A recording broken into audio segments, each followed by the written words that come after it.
gents, ding ding, two men in a ring. We put pride in your stride and a quiver in your liver.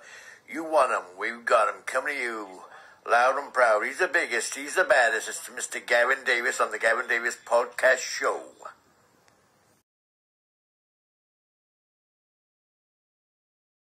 Okay, everyone, welcome to part two of this special edition of the Gavin Davis podcast. So it's Natalie's turn for some questions now.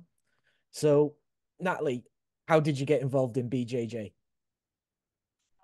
So I started jiu-jitsu after I'd had a difficult situation at work. I was a social worker and I was lone working with vulnerable adults. And I had a situation where I needed to know how to defend myself, and I didn't know how to defend myself. And what they offered at the time was 1 day's worth of lone worker training, which didn't involve anything physical. You just sat behind a desk and were told that if somebody was threatening you outside your car, to lock your car doors, things like that, which were completely useless in terms of being, in a tight physical spot with somebody else. My children were training karate at the time. So I went to the karate instructor and asked him whether or not it would be worth my while kind of joining one of the adult karate classes. To which he said no, but that the karate instructors had just started running a jiu-jitsu class, which was much more applicable in terms of self-defense. And so I went along to that, hated every second of it for the first month because Okay. I think I was quite traumatized by what had happened to me. Yeah. But I was lucky because there was quite a lot of women training.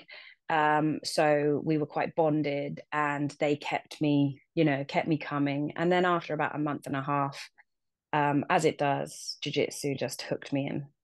Yeah. So who was your first instructor? Is this in the Bicester area, is it? Yeah. My first instructor was a karate instructor called Paul Wood. And he was a blue belt training under Kev Capel. So he was the first person I was with. And then one of his instructors took over the Bicester class. But as I started to getting a little bit more into jiu-jitsu, I started to compete a little bit more. I went over to Kev Capel in Aylesbury because he had more competitive women who were training. And that made a huge difference to my competitive career to be able to train with them. And what stage is this? Is this still at white belt, is it? Yeah. This was I think I'd been training for about 12 to 18 months at that point. Yeah, it's a real good gym. Real good Yeah, gym. And I Kev's a love it. top bloke as well. Kev is just a master. I don't know anybody who loves jiu-jitsu as much as Kev Capel, and he's a really, really great instructor. He's incredibly patient. And I think also for me, he's light. And so being a woman, having him as an instructor, but also he was the first black belt that I ever trained with. Yeah. Um, he's an incredible training partner as well, if you are female or if you are a little bit lighter. He's just all round a really, really great guy. He also happens to be my husband's best friend. Yeah. Yeah. So we've now traveled the world together. And yeah, I couldn't really have asked for somebody better to help guide me. Yeah, I agree. I love training with him. Love every minute spent with him, Mike. He's an absolute diamond of a bloke. Doesn't say a bad word about Mm-hmm. anyone either. No, no. Yeah, never. But his ability on the mat. Sorry, Mauricio. Yeah, it's nice. Mauricio runs a class on a Wednesday at London. It's Yeah. not really a class, it's a group. It's called Old Man's Club. Right. And you have how old do you have to be? 50? 50 plus to join Old Man's Club. So Kev is a little bit of an anomaly because he's not 50 yet, but he's the honorary one that slipped through the net, right? So they get to train and hang out every Wednesday, which is really nice. Yeah, yeah. So you were saying you got the bug within a month, the jujitsu bug. It's different for everyone, but that's really early. Really early. I think my first month was it was a baptism of fire, because I was going through a lot. I had a lot of panic attacks and things like that and flashbacks. I was also slammed by a big guy in my first month, and saw my life flash before my eyes. And there were times where I drove to the gym and then I drove home again. I never set foot on the mat, on those sessions, but I kept making myself go because there was something that was changing inside of me when I did hit those training sessions. And I think really what it was is I was learning more about myself than I ever had done in my entire life prior to that. And then once I'd got over those hurdles, I just kind of went into a little bit more of a flow with it. Also, my eldest child had been training jiu-jitsu probably for about 6 months prior to me starting. And she'd trained karate for years before that, but I could see a real difference in her. And I thought to myself, there's really something in this. So even on the times where I was like scared or not enjoying, being sweated on by big guys and things like that, I was kind of already hooked in because I knew that there were benefits that were going to come over a prolonged period of time. So the last time I saw you was before the COVID all kicked off. It was in California, 2019. You got the gold medal or the silver medal there? I took silver. Silver Yeah. in the no-gi. In the no, it was the no-gi worlds, wasn't it? Yeah. At Brown. It's still an amazing achievement. Amazing. What's your memories about California? That was actually quite a hard trip for me. I went over there with a group of guys, and I was the only female there, and great guys, but it was quite a tricky trip. I wasn't in an amazing headspace going into that tournament. Yeah. I'd been wrestling at that point for about 18 months, and I was pretty banged up, if I'm honest with you, Gav. Yeah. I was wrestling two times a day, doing jiu-jitsu once a day with Kev. And bear in mind, I'm still masters at this point as well. So it had taken quite a huge toll on my body. And the training for it, I was mainly training with guys, and it was quite brutal. And so by the time I got there, my self-esteem wasn't in an amazing place. Yeah. I was pretty angry, if I'm honest. And I've never really approached a tournament feeling that way before.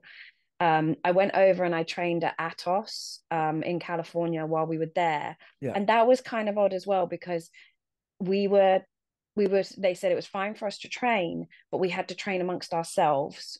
Okay. We That's weren't Andre Galval's place, isn't it? Atos. It was an affiliate of his. Right. Okay.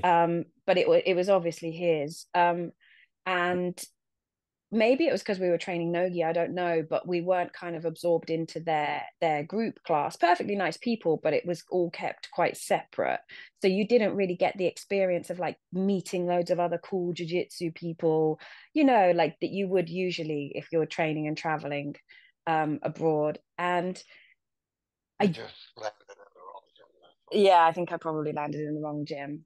And the experience as a whole, like it was super, super valuable.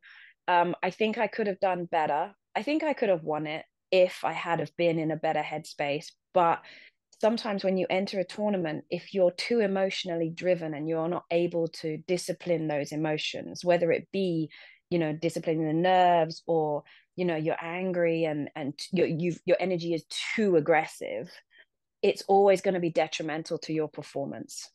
And Yeah. so because I was so intent on wrestling, I didn't perform the way that I wanted to in terms of jiu-jitsu. And two of my matches stayed on the feet the entire time. Right. And but it gave me huge perspective on I should have pulled guard. I just should have pulled guard after a minute, you know? But I think a lot of pressure had been put on me by myself, but also by other teammates that like, we're all in on the wrestling. So the wrestling's going to win us this one. And yeah, it wasn't one of my best performances. It wasn't one of my best experiences, but it has been really, really valuable in terms of my coaching. Like I know how to coach better because of that experience. Yeah. I think a lot of people they get too like for me now, I just concentrate on what I'm doing and myself. When I'm in a comp, I'm just concentrating solely on my game. Some people Mm-hmm. you get worried about, oh, they're gonna pull guard, they're gonna do this, they're gonna do that. And I think that on top of the injuries you've had, you start playing mind games with yourself. Hmm. So Yeah. with your injuries, have the injuries all healed up now, or are they ongoing? So I pretty much rehabbed all of my injuries from wrestling and made the decision that I wouldn't wrestle again. And that was it was a good decision for me. But at the time, I'd put loads of pressure on myself and saying, oh, you've got to be a really great all-rounder if you're going to coach at the highest level, which isn't the case at all because I just bring it in. So whenever like any of my full-time students need to focus a little bit more on wrestling, they do private sessions with Sam Creasy over Yeah, at Bucks. yeah, And we have Ruben come over as well. So super great guys, really, really good at wrestling. So I rehabbed my injuries from wrestling, decided I wasn't going to really focus that much on wrestling anymore. I enjoy a little bit of judo. I've done a little bit of judo with Caroline, and that suits my game a little bit more as yeah, well. Um, I have an injury at the moment, which is probably the biggest injury I think that I've had in the last 5 years. I've torn my meniscus, but I don't need surgery. And after having 2 months off the mat, like I started training again week before last, only with one partner who I trust. But I'm able to do 3, 4 rounds twice a week, and I'm just kind of like coming back into it. Yeah, but injuries are part of this. They are. I trained one of my students for Grapple Fest, and that was the last time I wrestled. That was a couple of years ago, and really hurt my neck as a result of that. And that's an ongoing thing. It's kind of become one of those things where you're like, I just think I live with this now. mm, And it's it is what it is. Um, but I think I play smart now, Gav. I play smart. I very, very choosy about my training partners. yeah, I think once you become a higher level in jiu-jitsu, you also have the ability to train carefully and effectively. There's no ego around letting something go if I feel like it's not going to serve me. I'm happy to let somebody pass my guard if yeah, I feel like my knee is like not in a great position, things like that. I think the older you get, the less ego you have around these things. And I'm just really enjoying being back on the mat after a couple of months off. yeah. No, definitely. I went to Alicante last week and I trained with Alejandro Caracas out there. Absolutely amazing level. And there was situations where I had to tap, and I thought, I am tapping. It's not about ego here. It's not about, oh, I'm a black belt. I'm not tapping to that. I just tapped, start again. And it's about developing in it and keeping moving forward. But you can't do that if you're injured. You know what I No, mean? If you've you got a broken can't. arm or something. Yeah, you can't. Although, like, my focus is way, way more on coaching now. And I Okay. find far more joy in coaching than I ever did in competing. And what this period of time made me realize is I don't actually need to train to be a good coach because I just trained one of my students again for Grapple Fest last weekend, and I Yeah. couldn't train with him the entire time that he was training for that, but I was still able to grow my knowledge, which benefited him hugely within his fight camp. And that was a revelation to me. I also had a conversation with Chris Fenson recently at a tournament, another one of Kev's black belts. Yeah. And he was saying, oh, as you get older, the ego has to go because, some of my top students are kind of giving me a run for my money now and all of those kind of things. I think as a woman, it's just not the same because you're beaten all the time. It doesn't matter how good you are and what belt you are. Your male students, your male teammates, they beat you all the time because they're stronger than you. And not everybody that you roll with is a really effective training partner. And so your ego gets smashed right from the beginning all the way Yeah. through.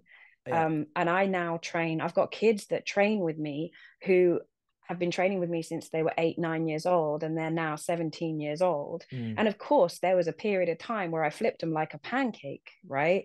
And now they train full time. Of Yeah. course, they go like they can, completely whiz past my guard, and off we go. And I'm playing catch up the whole way along.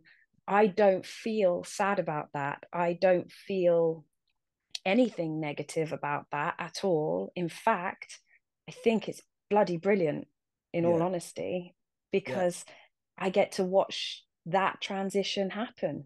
I think yeah. it's brilliant. No, I understand because, as I say, most of my life I've been 60 kilo. I'm a little heavier now.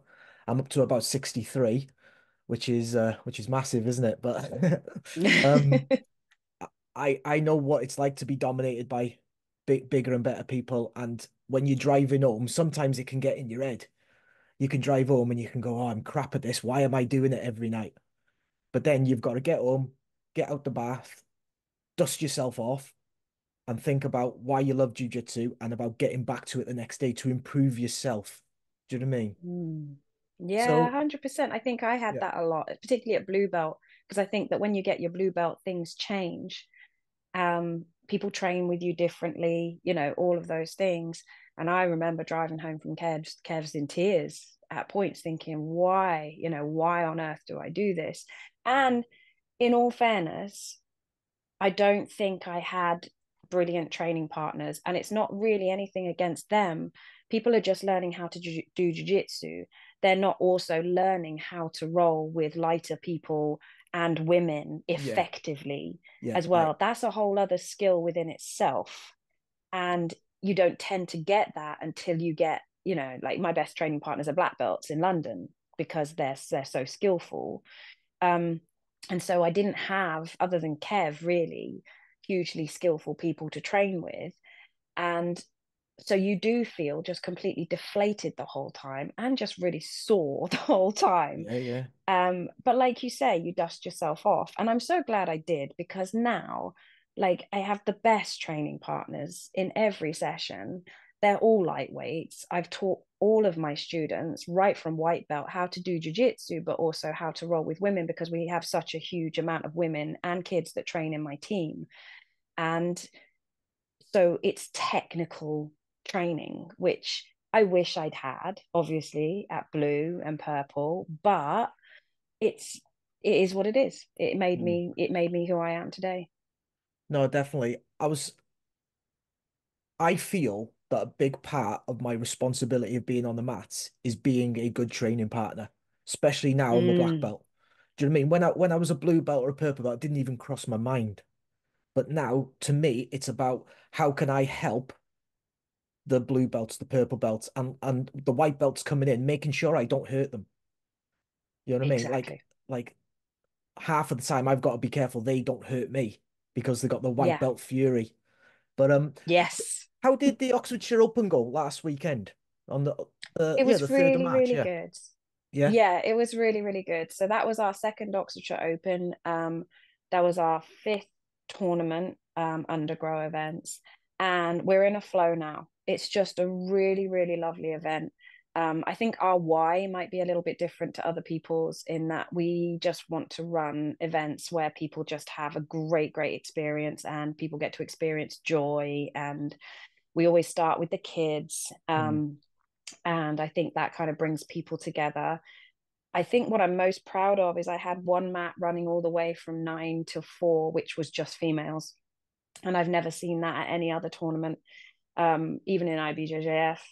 And I was really super proud of that. And to have female black belts on the mat at a small local tournament, it was a real achievement for me professionally. And I was just also really happy to be able to contribute for them a little bit, because I know the struggle in having to pay a huge amount of money to get one match just to mhm. keep getting that competition experience and getting to do what you love. Yeah, yeah. The IBJJF fees now. Personally, I won't pay it no more.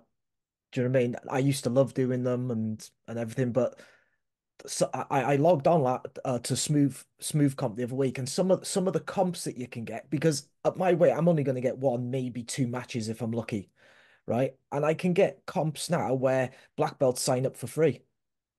So if I can get Mm, a comp which is within an hour's drive of where I'm living against another good black belt, right? Then what's the point in me paying 200 pound to do an IBJJF event? It's because exactly. yeah, It it's a doesn't lot of make any money. sense unless, yeah, unless you're looking, to be world champion.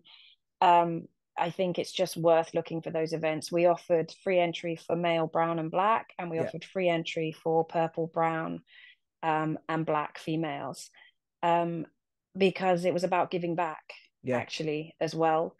And I know that the light guys are in the same boat as the women, and the higher level guys are in the same boat as the women, just not being able to get those matches. yeah. Um, like I haven't competed at IBJJF for a year. Um, I don't know if I will or I won't again. I have plans. I think I'd like to do one more at black belt, potentially in Vegas when Mauricio gets his red belt in 3 years' time. I think Yeah, that would be a really nice trip. yeah, I have a young full-time athlete and trying to get him enough sponsorship in order to compete at IBJJF. That's one of my biggest challenges with him because, the fees on top of the travel, yeah, even just to Europe, it is absolutely huge. And cash sponsors are very, very sparse in this sport yeah. still. Um, and I think it's a problem. I think it's a problem, but you can't tell people to charge less money, No, unfortunately. no. So what's your favorite competition memory? Oof, my Europeans, which was the last one I did. The Okay. last one I did was the Europeans at brown belt last year, and that was my hands down my absolute favorite tournament. And the reason being was I had an incredible run up to it. I dedicated 6 months in order to get ready for that tournament.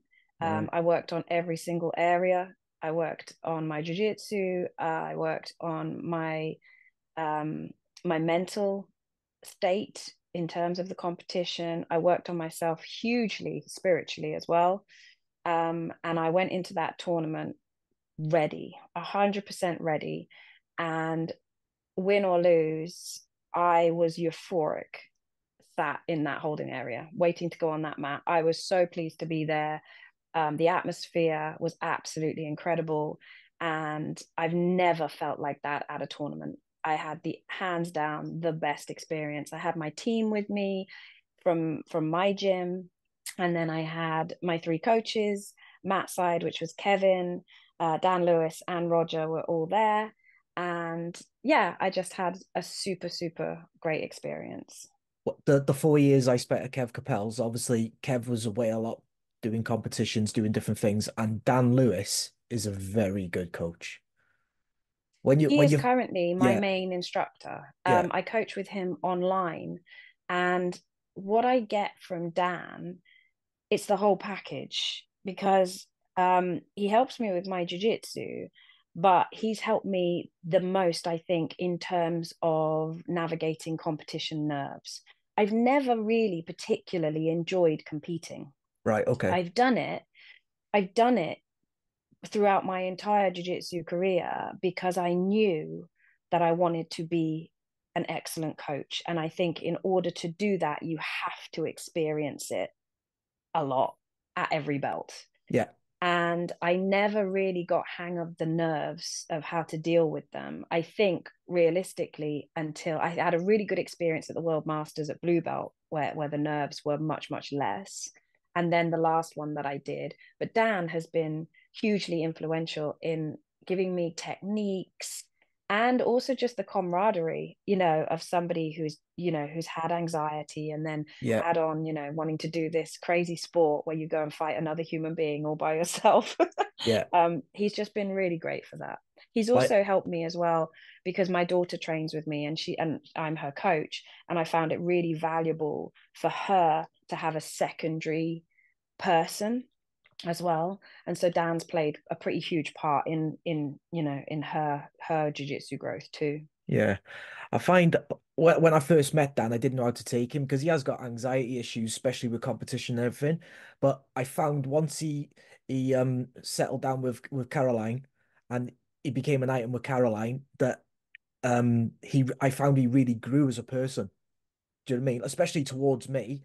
And I've always got on with Caroline. I think her jiu-jitsu and her judo's ridiculous, really good. But I thought that she brought a lot out of him.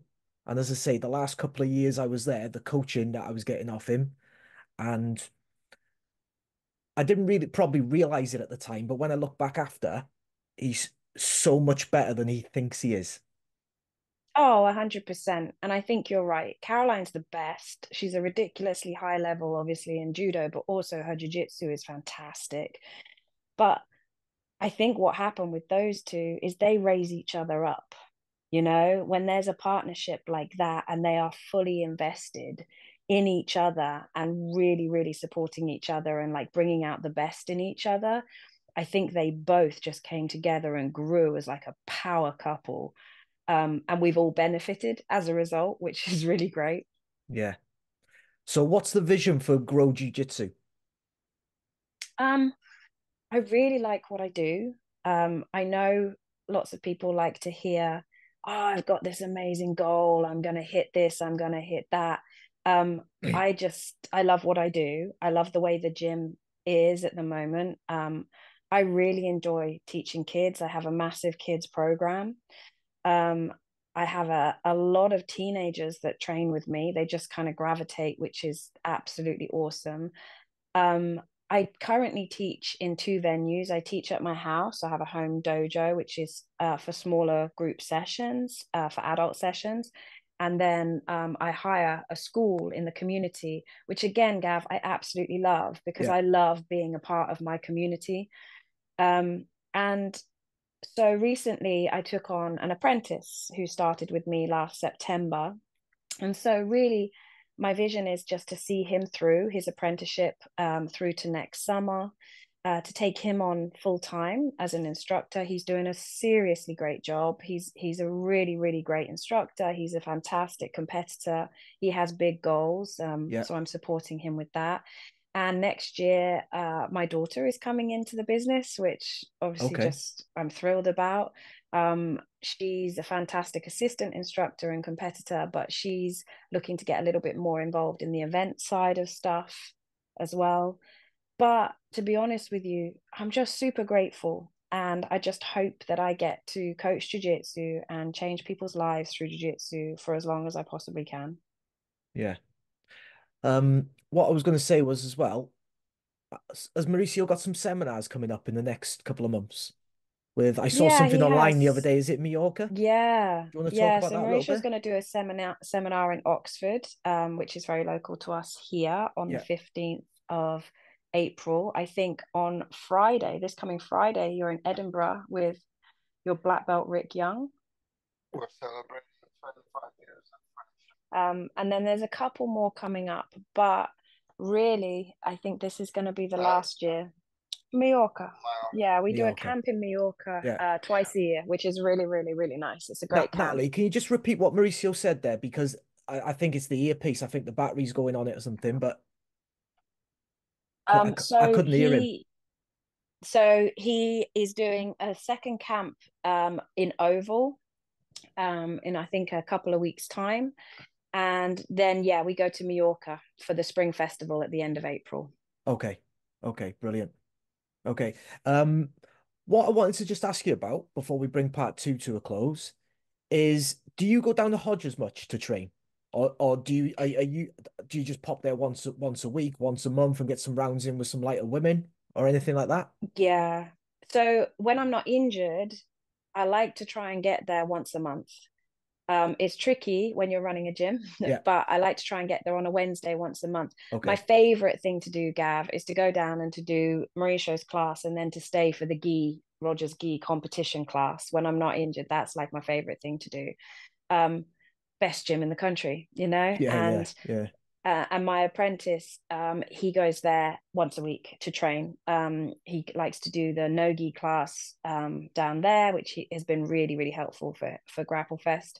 But also, as we start looking at getting back into the gi competition, he'll do the gi competition class there. So yeah, but it's a great resource to have. It's Yeah. an incredible place to train. Yeah, yeah. Okay, everyone stay tuned for part three.